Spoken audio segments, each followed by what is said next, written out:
My thing is, like, even if she's not in the royal family, like, they had Meghan Markle in Canada with that baby in the dog, like walking the dog. Like, there's no pop shoots of her buying cereal out on a beach. That's the sus thing.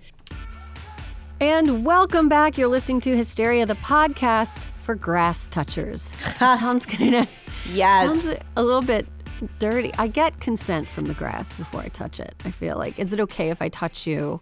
And the grass is always like, yes, please. But not if there's dog pee on me. That's gross. I'm super excited for our guests today. Our guests today are hosts of the new HeadGum podcast, Go Touch Grass. They are the original grass touchers. You might have heard them previously as hosts of the Betches Sup podcast. Besides podcasters, they're both comedians, writers, and performers. Millie Tamarez and Alise Morales, welcome to Hysteria. Yay! Hello. We're so excited to be here. Huge fan of y'all. Huge fan of cricket. Got me through everything. Love you guys. I was thank you. We needed this. Yeah. I super needed this. This week has been bad, and you guys are good. So I'm so glad you're here. That's what I love to hear. What happened this week that made it bad, Alyssa? Everything. Let's start off by talking a little bit about you, Millie and Alise. How did you become the chronically online people that you are? Like, when were you like, this is a problem for me that I could monetize? Well, check back on the monetization. I know for me, I have just how I grew up. I grew up in South Florida, big family. My mom's like always owned a hair salon. So I'm just always like surrounded by people. I love people. That goes on and off. But like, I had this insatiable desire to be connected all the time. And like being online like connects you and like opens you up to so many ideas and stuff, and like it makes it limitless for this connection that I really enjoy. It's been a problem for a long time, you know. I think me and Alise talk about a lot how we're reformed online fighters, like fighting in the comment section. So I knew it was a problem. I toned back a little bit on that, a little bit. I would say you've pulled it. I would say you've pulled it back a lot. I don't think I've seen you fight. You fought with that girl about pooping in public restrooms, but that's the only. But that was right, and you were right to do that, and you had to take up a righteous cause in that moment.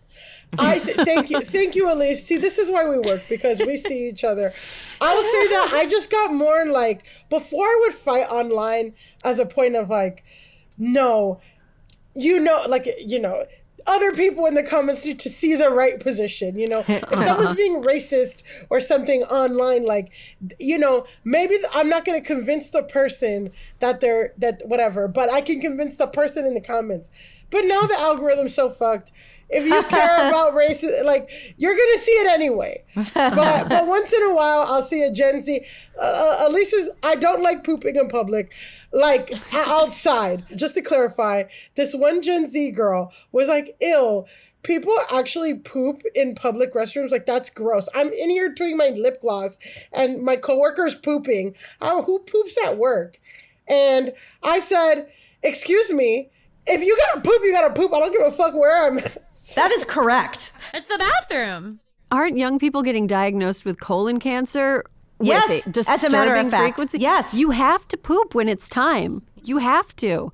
That you don't want to keep that in. I'm also a reformed comment engager, I would say. But my obsession with the internet, like, I heard that siren song the moment AOL first booted up in my home. I was on there.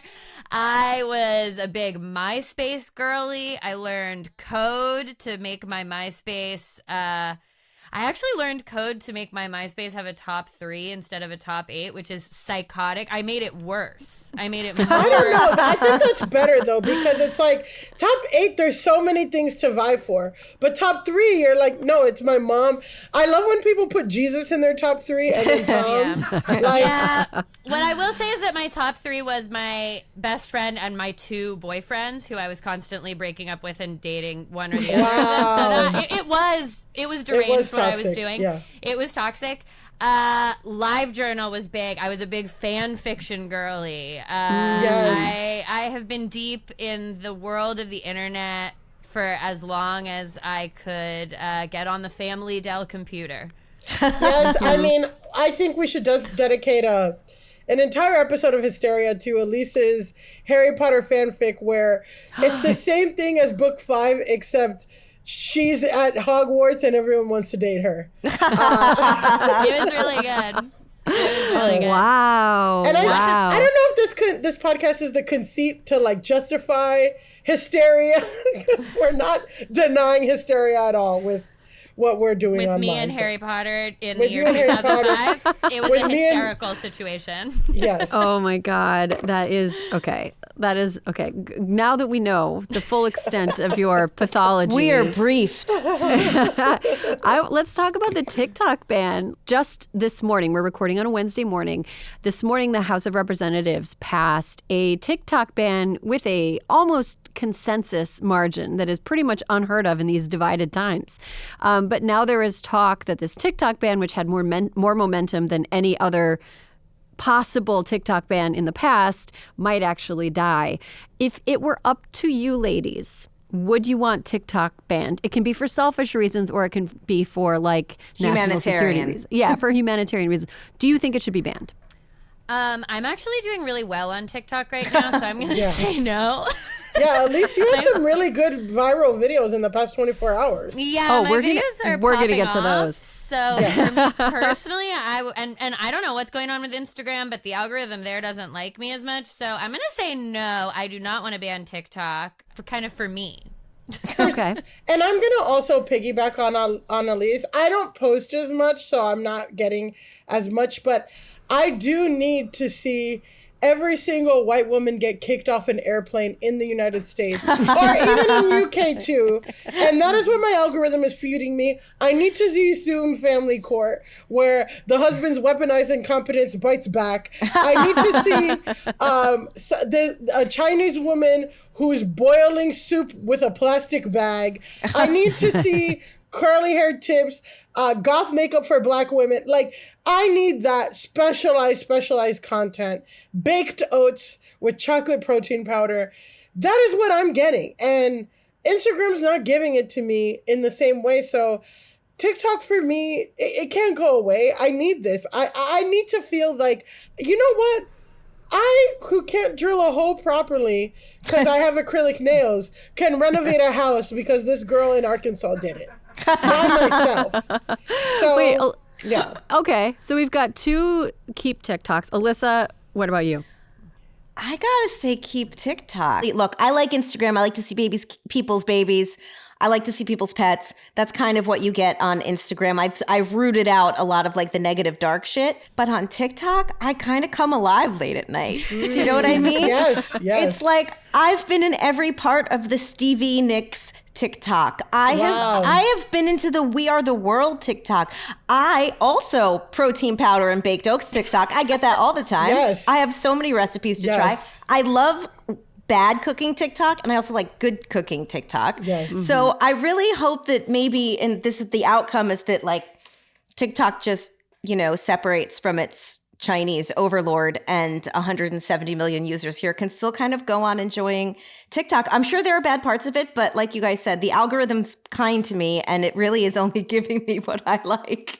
Wow. Am I the contrarian here? I think I am. I think TikTok should be banned for selfish reasons. And that is because I would read more books if I have That is 100% don't play correct. Yourself. 100% Do not play yourself, Erin. If you're not reading it now, you're not reading it later. Well, here's the thing. Like, I've been reading more this calendar year than I have in previous, because I have a 2-year-old, and like age 1 to 2 is just, you can't books. Why would you have a book? But now I've been reading a little bit more, and every time I finish reading a book, I'm like, I feel like I just went to the gym, Yes. I'm glad I did. I'm really glad I did that. I feel like I've benefited from that. And sometimes when I'm done with TikTok, I'm like, I don't know what I got from that at all. I just, it's been 45 minutes and I've spent a lot of time like not really being enhanced. And book talk to me is like, I don't know. It's Colleen Hoover is not a good cultural force, and I blame TikTok for that. I also am like a little bit anxious because I'm anxious about everything. I'm anxious about going into an election cycle with this like I agree with that. I agree with that. Like with the sort of opaque mechanisms for how it can be manipulated. Not that it can do any worse than American-based companies have already done to fuck with our elections. But there's a part of me that's like, wouldn't it be nice to just like not have it? It's like on a day when your phone gets repaired and you're just like walking around outside and you're like, this is the world. Like, the world is bigger than a screen. I don't know. Just all I'm saying is if TikTok goes away, someone somewhere figure out how I can get LSU Tiger cheerleader content of them doing Michael Jackson dances. Like, that's just, I watch that so much. It really, we'll need to find another place. And you'll get it another way. That's my thing. Like, people will get it anyway.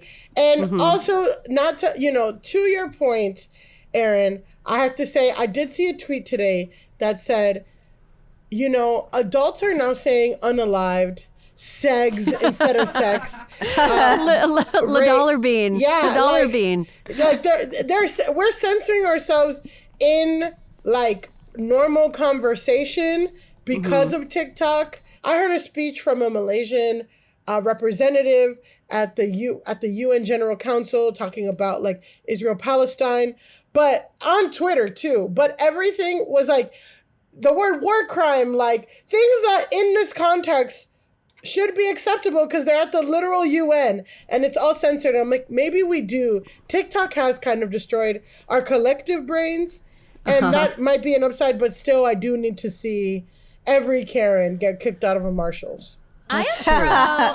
I am pro them like passing laws around how TikTok can operate. I'm honestly pro laws around how algorithms in general can operate. Like, I don't think, to your point, like, TikTok's not the only one that's messing with our elections and stuff. We've done that here at home. So like I do think that we should be being critical about like how content is fed to people, how it's censored, what's promoted, all of that stuff. I think thinking about all of that is good. I think just wholesale pulling a platform out from under people that actually is some people's legitimate, like, small business and just being like, nope, you don't have it anymore. I think that is troublesome. And I also, we were talking about this on our episode of the podcast that came out today, but there's some like representatives and stuff who've been so dismissive of young people who are calling in and trying to express like their voice against this ban in a way where it's like, don't you guys want these people to vote? Don't you want them to be engaged? And then there was some guy who was like on the comms team for a Florida representative who was like, we have high schoolers calling in asking what a congressman is because of this TikTok No, you don't. ban. Yeah, I'm like, fuck off. No, you don't. How are they calling you if they don't know what a fucking congressman is? That's not true. No, yeah. No, you don't. That's a lie. That's like when Republicans are like, my 4-year-old asked, why is America turning communist on those blogs? And I took it away to teach her a lesson about how capitalism is. Like, first of all, your 4-year-old hates you. Second of all, you don't engage with her. Third of all, whatever. Yeah. It's like those Marine Todd anecdotes where it's like there was a Marine in a college class and he proved that God was real, and then the professor started crying and everybody clapped. Same vibes. Same vibes. Speaking of Karens, it's been a bad week to be a white woman with a name that starts with K. That's a different name. Wow, good. You know what? Let's that pause was a for segue. A second. Yeah. Let's pause for a second and acknowledge that was good. Erin. Thank you. Thank you. Oh my gosh, this is like a nice hug today. So it's been a bad week to be a Kate or a Katie. So let's get into the Kate of it all first. Can't wait. Kate Middleton. Where the fuck is she? I want to start with Alise because I understand, Alise, that you have been going a little bit viral on the possibly not long for this world platform known as TikTok with a theory around what became of Kate Middleton. So let's play that and discuss. Okay, so I want to expand upon the theory that I presented in my TikTok earlier today, that what is going on with the royal family is that after Elizabeth's death, an ancient curse was released on one of the many stolen sacred items that the royal family is currently in possession of, and that's why all hell is breaking loose right now. So, to that point, I want you all to Google the Koh-i-Noor diamond. Wow. Okay, Alyssa seems to have Googled it. Can you explain a little bit about this diamond? The Koh-i-Noor is one of the largest cut diamonds in the world, weighing 105.6 carats. It's part of the crown jewel of the United Kingdom. The diamond is currently set in the crown of Queen Elizabeth, the Queen Mother. There are many conflicting legends around the origin of the diamond, including the fact the first verifiable record of the diamond comes from a history by Muhammad Kazim Marvi of the 1740s invasion of northern India by Nader Shah. The diamond has changed hands between various empires in South and West Asia until being given to Queen Victoria after the British East India Company's annexation of Punjab in 1849. It goes on and on, but I feel like that's the real meat of the curse there. Diamond is like a lint roller of ghosts and evil. And bad vibes. Rolled all over. So there's a specific aspect to the curse that I think is relevant here, which is that the curse affects only men. So according to the folklore, he who owns the diamond will own the world, but will also know all its misfortunes. Only God or a woman can wear it with impunity. So what I put to you is that Elizabeth's death meant that the crown jewels transferred from a woman's ownership to Charles. Wow. And now he is in possession of the Koh-i-Noor diamond, unleashing the curse and disappearing Kate Middleton. Shit. So that's some Bene Gesserit. That's some Bene It Gesserit is. Dune 2 shit right there. It is. For Yes. sure. Yes. Okay, I see why you're viral. That feels very correct. Yeah. Poke a hole in the logic. Poke a hole in the logic. Well, to me, it's also giving what the people may or may not know, which I alluded to earlier, is that Alise is also obsessed with Harry Potter, or used to be. Used to be. Put a caveat. But It's complicated a lot now. of this is also, you know what it's giving? It's giving Horcrux. It's giving Horcrux, and it's giving that, Elizabeth may have passed, but the spirit is in different things, and you got to destroy something. Yeah, so I also just am taking that, going with that lore, and also running with it in a more maybe digestible UK version of that in a Horcrux. Yes. Alise, what are some of your other favorite theories? Maybe not ones that you completely subscribe to, but ones that you've heard and you've been like, I'm glad I heard that one. Okay, there is another conspiracy theory that all of the royals are going to move behind an ice wall in the Arctic because something is going to come out about them. And so Kate has moved behind a wall of ice. I don't know if I think that that's true, but hey, I subscribe to everything being on the table. And then the one that I am leaning towards personally, I have two that I'm leaning towards personally. One is that she is really pissed because William's cheating on her with the Marchioness of Chamondelay. Yeah, the horse That's a fake thing. Is it? It's a fucking fake thing. I don't believe in that. No, I don't believe that is offensive he's to me. cheating on her? I don't believe in With the girl that looks whatever more like the a horse? Marchioness. But the Marchioness, she looks oddly like Kate. But horsier, as my friend Young Me Meyer tweeted, she said, I too would gone girl if my bald husband cheated on me with a woman who looks exactly like me, but horsier. Lady Rose. Lady Rose. Yeah, I just feel like it sounds like a word that Roald Dahl made up in like James and the Giant Peach. Or Yes. like Charlie and the Chocolate Factory, where it's just like, that's not a real thing that an adult should be calling themselves outside of the realm of a fantastical Lemony Snicket book or something like that. Okay, see, Erin, I thought you meant that Prince William would never be infidel against his queen. But you just mean the words sound fake. No, the words aren't real. I rebuke them. In the name of Jesus, I rebuke those words. How American of you to rebuke. They're all part of the same friend group called the Turnip Toffs. Shut up. Yes. Wow. Yes. There are so many details. You haven't heard of the Turnip Toffs? Girl, you don't know. See, this is what happens. You're too American. You're too U.S. coded. You're rebuking things in the name of Jesus. You don't know about the Turnip Toffs. I'm just saying, you ain't heard about a Maranquesa. I know you asked Alise for her favorite theories. My 2 favorite theories. One, okay, I have one that's more realistic and one that's, fun.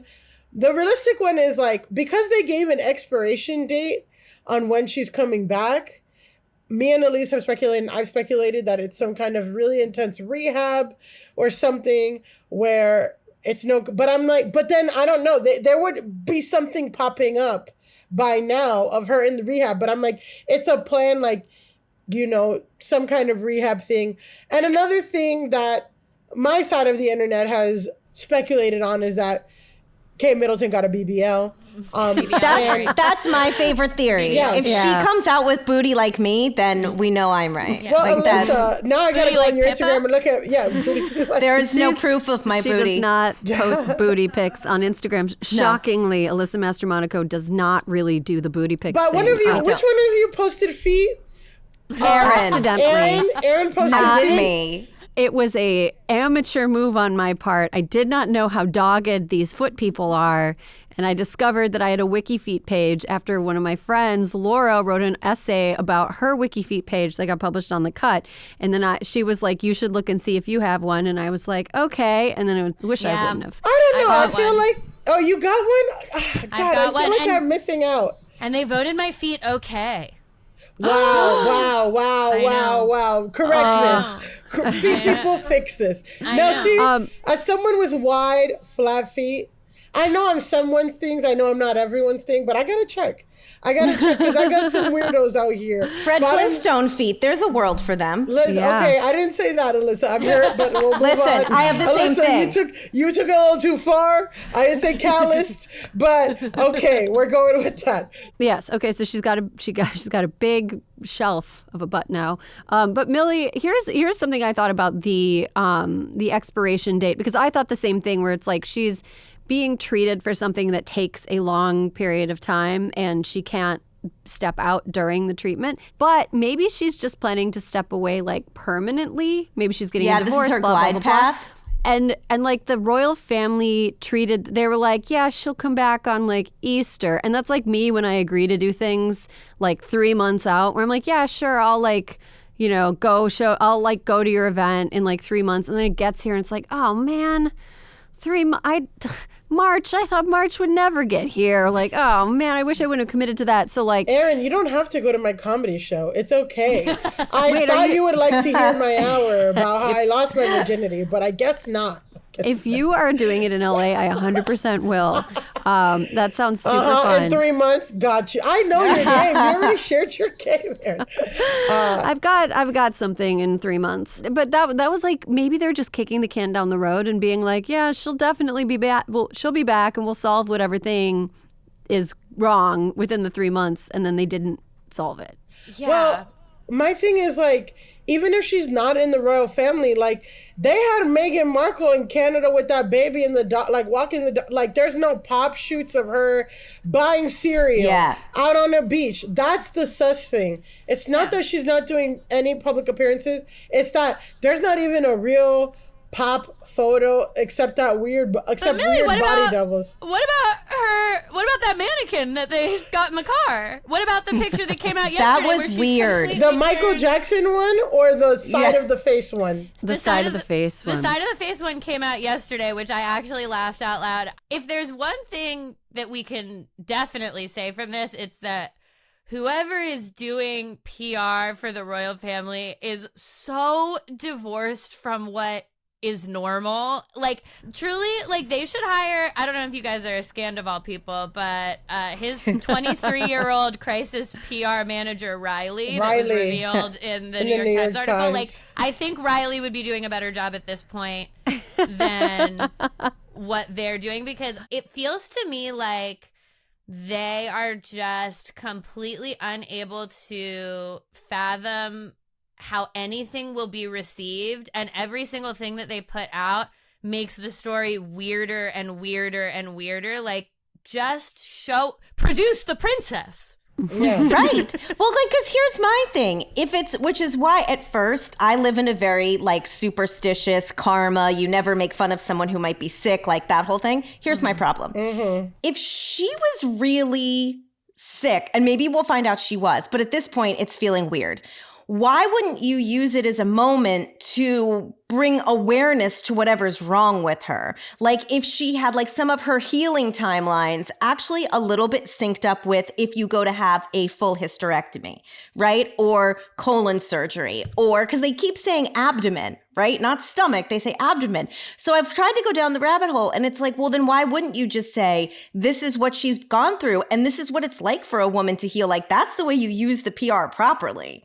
Kensington Palace, if you're listening to this, you need to make campaigns and elevate awareness of having a flat booty. And really share the experience. Alyssa, you don't know what it's like to have a flat booty. I really don't.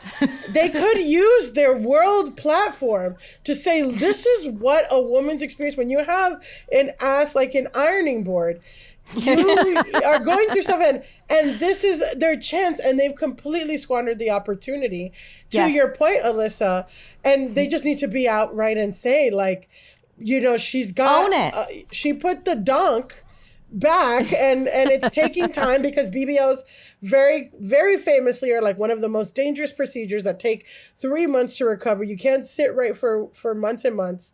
We need to know, like, she could be helping so many women. I think, well, there's also like the possibility, so people have pointed out that a facelift takes a few months to totally heal before it like settles. Like you're not as like ghoulish looking right away, but then like you are like extra tight. And so maybe she got a facelift, but also like who cares? And it sort of brings attention to the fact that England has these like expensive pets that are basically a national etiquette team is like very weird. Like, and they live on taxpayer money and they like, you know, they wear special fancy hats made of cursed jewelry. It's like so weird. We love a story of like clueless rich people not knowing how the world works in a humiliating way. And like watching Kensington Palace not know how to like release a photo that people on the internet can immediately tell by sight, not even by like zooming in on the pixels. People were like, not real. Like people were able to trace the fact that it was possibly from a Vogue photo shoot. People were able to like trace possible AI elements. Like the way that wealthy and powerful people think that they're smarter than everybody else and having it proven wrong in a very humiliating fashion is like really satisfying for me as a news consumer. And over and over again, like every single thing they release has inflamed the situation more in the most hilarious way. Because like I'm fooled by AI images all the time. I'll cop to it. When I saw that picture, I was like, oh, this is a fake. This picture's fake. And for them to say that for them to release that thing that was like Kate being like, I was playing with Photoshop. I'm like, that is okay. And show us the raw file, mama.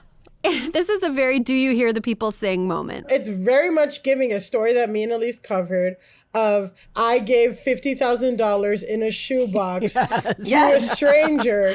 And if it could happen to me. And the sad thing is that the people running Kensington Palace's social media and the comms team will probably make more money than me and Alise have seen, will see, whatever.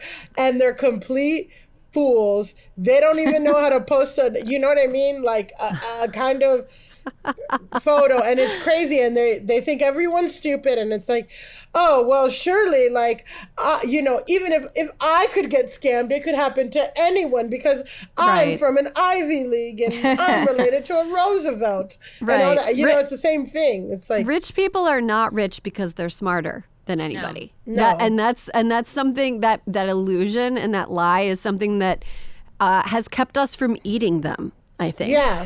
Right? For many, many years. And so I am hoping, just as an aspirant cannibal of the rich only, that we are moving closer and closer to the day when we have a like roast beast fest of the rich people that we're about to eat. Let's transition really quick to the other Katie that's having a bad week. Katie Britt, Alabama's senator. Is she the junior senator, Alyssa? Yeah. Tuberville, the dumbest motherfucker in the Senate, has somehow had his job for longer than she has. But Katie Britt delivered the Republican response to the State of the Union, which was last week, and it has been pretty fully covered. But I'm with a group of uniquely funny women, and so I would love to hear your unique takes on what you felt about Katie Britt's State of the Union response. Do you think that she was being deliberately sabotaged, that she lost a bet? Like, what was going on there? I think that she and everyone surrounding the decision-making apparatus, like, around that, basically, they're all evangelical, fundamentalist world people. And from what I saw on TikTok, which is why TikTok is so valuable, is that delivery is very common in like fundy evangelical, like church, the pastor's wife is going to give a speech circles. And I don't think that, again, similar to Kensington Palace, I do not think they realized how truly and deeply weird it would come across to literally anyone else in the world. That's fundy baby voice is what I believe exactly. It's called. Yeah, Millie, what's your take? Yeah, I think that, Republicans are in a really tough position, right? Because, which, I mean, boo fuckity who, it's their fault. But they, their lead front runner is this. They're trying to get the white woman vote. They're trying to get the suburban moms. They're trying to get that. The front runner is a sex pest who owes a lot of people money and hates women, and they're trying to get it. So it's like these two things that are battling. So they need this woman, they need like to push women to the forefront, but also women who are well-spoken, educated, attractive. Ish. But I'm just saying, like, women who are well-spoken, know how to do a speech and stuff, probably aren't that attractive to the Republican Party. They're not people, they're not instilling the values that, so they have to get like this Stepford wife of a representative. It's like watching them, it's like a pretzel. It's the same thing of like, they've hated on abortion so much that now it's IVF and all this shit, and they're trying to get out of it. And it's the same thing of like, yeah, you hate women so much, women are overeducated, they don't deserve the same rights, oh, but you need women and this and that. And guess what? You have this girl who's breathing too hard, whose eyes are open a little bit too big, and I'm gonna wait. If they don't ban TikTok, I'm gonna have it in 2 months. She's gonna be kicked off a Frontier Airlines flight to Denver because she don't wanna. They asked her if she wants to do the exit row, and she said, "I don't have to do that." And then it's back and forth, and then I'm watching. Alyssa, you look like you have something to add. No, I was just going to say one of the weirdest things about her entire thing was I've never seen a stranger kitchen faucet in my entire life. There was nothing normal about her kitchen faucet, but to the TikTok of it all, after I watched her speech, on the one hand, maybe they did do something right. Have you ever discussed a rebuttal to any State of the Union more than we have discussed this in the last week? Number one. Number two, I open up TikTok, and in terms of it just giving me exactly what I want, it was a TikTok that someone had made of Succession, where they're watching the audition tape of Carrie Ann on ATN. And it's her. And I was like, I couldn't repost that shit fast enough. I'm like, this is so funny. This is so accurate. That was it in a nutshell. First of all, I think that the Republican State of the Union response tends to be a little bit of a meat grinder. Like the only one that I can think of that hasn't been a memed, instantly disaster. Bobby Jindal talked like Ned Flanders when he was supposed to be a rising star in the Republican Party. Where the hell is Bobby Jindal? I hope in a cabin somewhere minding his own business and finding happiness, not messing with people's lives. We also had like Marco Rubio, his manic, his water. I gotta say, that was a very Adderall-y sip of water, like dry mouth, like I am on some sort of like, I'm artificially up right now. I think Kathy McMorris Rodgers, who is by all accounts in the House of Representatives, this like very formidable legislator and like member of the Republican leadership, was also sort of like, this is me as a mom. Like, she couldn't be the powerful woman that she actually is. So it's not like there's ever any that are good. But one thing that I think is lost in how bizarre her delivery of this was is, first of all, I think she was doing a dime store Phyllis Schlafly impression. Phyllis Schlafly, of course, famously the woman who tanked the ERA by going around making tons of money and professionally telling women that making money was unfeminine and they should stay home with their kids, and that the government should make sure that if they get a divorce, they get half of everything and their husband has to pay them alimony until he dies. I feel like she was doing that of dime store Phyllis Schlafly, which was weird. But she also like straight up lied about a sex trafficking victim. Yes. Like, straight up made up a story. Gross. Made up a story about this person who has already been through hell, weaponized that story in a way that was false, and forced this woman, essentially not forced, but like it was so inaccurate that the woman at the center of the story had to come forward and was like, why are you, like, this isn't what happened. Get my name out of your mouth. Yeah, exactly. 100%. I can just only imagine, like, you're watching the State of the Union response and suddenly you're like, what's the meme from Euphoria? Like, is this play about us? Is she talking about, why am I in it? Yeah. Yeah. I also wonder why she's trying to appeal to evangelical women. I feel like they are as mobilized as they possibly could absolutely. be. They're fired up. They're going. 30% of Americans, according to a survey that came out in January, 30% of Americans identify as having no religion. No religion. So like, like it's a vanishingly small group of people that are already like 100% committed to doing whatever batshit insane thing Donald Trump tells them to do or their pastor tells them to do. So like, I don't know what the upside of it was, but I am grateful that she just like, she like small town theater company chorus who has finally been promoted to lead overacted that. And I really appreciated that as a part of our cultural memory now.